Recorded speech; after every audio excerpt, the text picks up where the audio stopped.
that man's mind, once stretched by a new idea, never regains its original dimension. The purpose of this conference is to stretch you, to saturate you with new ideas. So in that line of reasoning, what if I told you that limits aren't real?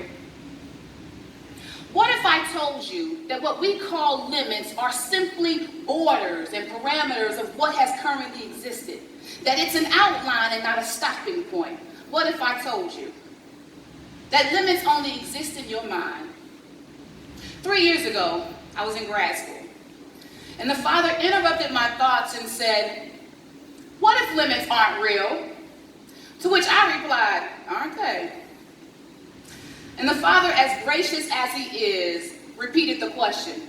Whenever he asks you the same question twice, you know you didn't get it right the first time.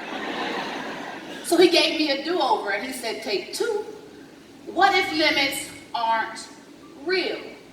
Now, with just a hair more wisdom than before, I said, "Are they, Papa?"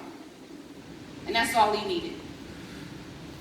All he needed was an invitation to revolutionize my mindset. And for 21 days, I was caught up with the Father, and I ain't never being the same.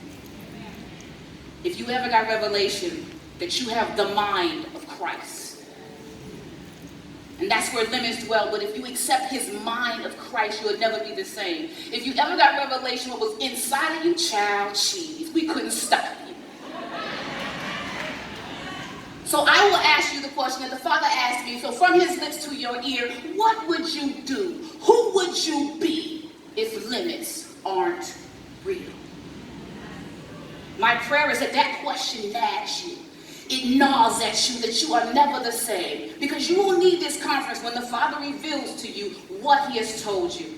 The Word of God says that you carry treasure on the inside. If you could uncover it, what would you do? Who would you be? Where would you go? The Lord is commanding us to stop playing small. For the world is waiting for you. On behalf of all of creation, we are waiting for you. In Romans it says, all of creation earnestly awaits for the revealing of the sons of God. Will you reveal something? Your gifts, your talents, and your treasure. And as you uncover them, remember this conference, because you will need to remember there are no limits. And whether those are external or whether those are internal, you have to remember there are no limits. So on today, I'll encourage you, hopefully that we have inspired you, that limits aren't real, for you are incredible. If you were an instrument, you would play a sound never heard before. If you were of color, it would be one the rainbow has never seen before. For you are fearfully and wonderfully made. No better yet, you are creatively created by the Creator, who couldn't have been more creative when he created you. So be the absolute epitome of creativity, be brilliant, be excellent, be without limits. For we are women of God. And that's what we do.